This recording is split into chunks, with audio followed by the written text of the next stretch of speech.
The nervousness in the White House is palpable. The hug of the triad in Tianjin has put Trump in a tight spot. He seems to be losing it completely. His advisor, Navarro's remarks are an indication of that.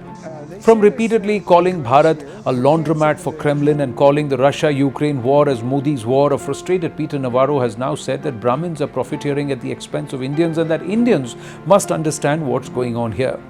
We need to stop this profiteering of the Brahmins. Navarro's remarks find resonance with what the leader of opposition Rahul Gandhi said earlier in March this year and last year in August when he smacked off leftist ecosystem sentiments. Last year, Rahul Gandhi said, and I quote, "If Dalits are failing exams set by upper castes, let Dalits set the exam paper and make upper castes take the test."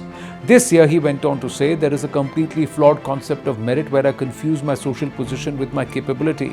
That notion of merit is actually itself an unfair idea. The entire narrative is an upper caste narrative." Listen in. America में जैसे हमारी IITs होती हैं, उनका जो top exam होता है उसको SAT कहते हैं। और जब SAT पहले लागू हुआ तो एक अजीब सी चीज आई कि जो अमेरिका में गोरे थे वो सब टॉप कर रहे थे और जो काले चमड़ी वाले थे वो इतना अच्छा नहीं कर रहे थे। फिर एक आदमी ने क्या किया, एक प्रोफेसर ने, उसने कहा एक चीज चेक करता हूँ, जो पेपर लिखे गए थे ना, उन्होंने वो पेपर कालों से लिखवा दिए। सिर्फ उन्होंने कहा कि ऐसे करते हैं, पेपर कालों से लिखवा देते हैं और फिर वही एग्जाम दे देते हैं। पता क्या हुआ? गोरे सब फेल हो गए। अब अगर आप मुझे कह रहे हो कि IIT का जो एग्जाम लिख रहे हैं वो सारे के सारे अपर कास्ट के हैं और दलित फेल हो रहे हैं, तो फिर एक काम करो, दलितों से लिखवा के दिखाओ। So the entire narrative is an upper caste narrative. This notion of merit is actually itself an unfair idea. This target Brahmins formula has worked for centuries. Colonial rulers, missionaries, and later the left camp have repeatedly used it to divide society, and they have often succeeded. The critical race theory, which is also piloted and parroted by certain ultra-left narrative pushers, is also an example of the same. Now, Peter Navarro's attack saying Brahmins are profiteering at the expense of the Indian people while defending tariffs on India is a clear attempt to turn an economic issue into a caste-based stereotyping. In doing so, he surprisingly echoes leftist talking points. In Bharat, the left ecosystem has long pushed similar anti-Brahmin narratives in the name of social justice, blaming one community for most social and economic problems. This shows a strange convergence. The right in America, Navarro, and the left in India, the so-called intellectual ecosystem, are both using similar cultural codes to target Brahmins. Thinkers like Rajiv Malhotra and Arvindan Neelakantan argue that these ideas are not entirely Indian in origin but are amplified by Western institutions, NGOs and global funding networks, including those supported by George Soros, aka the Breaking India forces. Now, Rajiv Malhotra does not specifically name George Soros, but he does stress that such discourse is shaped and spread by Western-backed systems, not just local debates.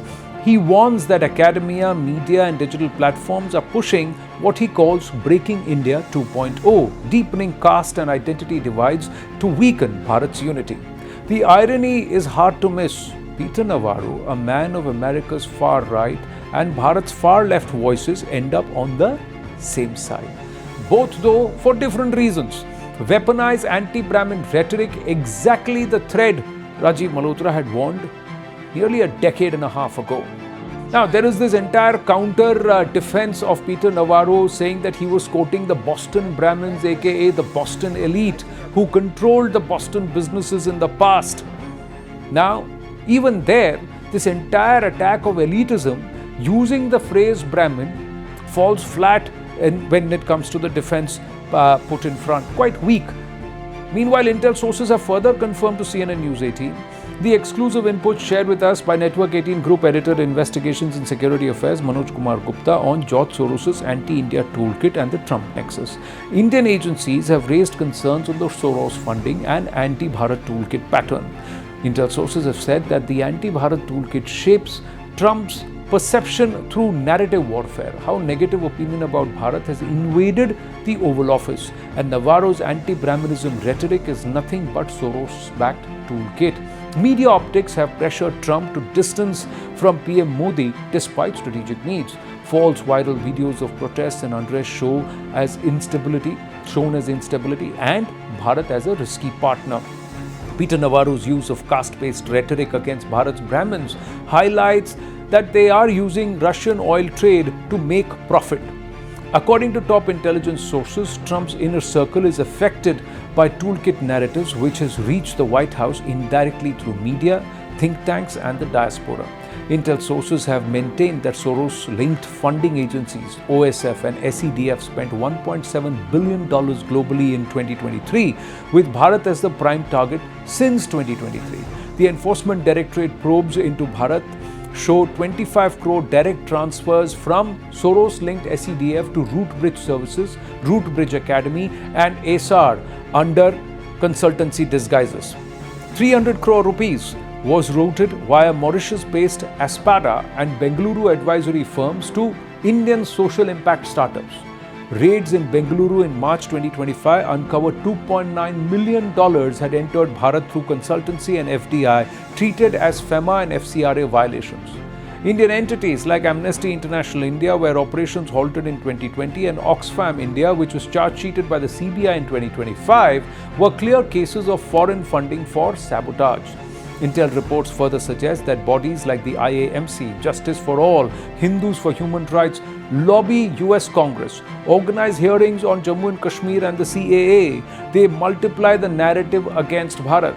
Soros-linked media, ProPublica, Intercept, produce negative Bharatiya coverage, and they are feeding anti-India debates in the United States and the European Union. Toolkits are already in place and they work effectively on different issues like Jammu and Kashmir and the lockdown, CAA, NRC, farmers' protests, minority rights, press freedom, and they are also working on the Election Commission's Bihar SIR exercise, which is also currently under probe.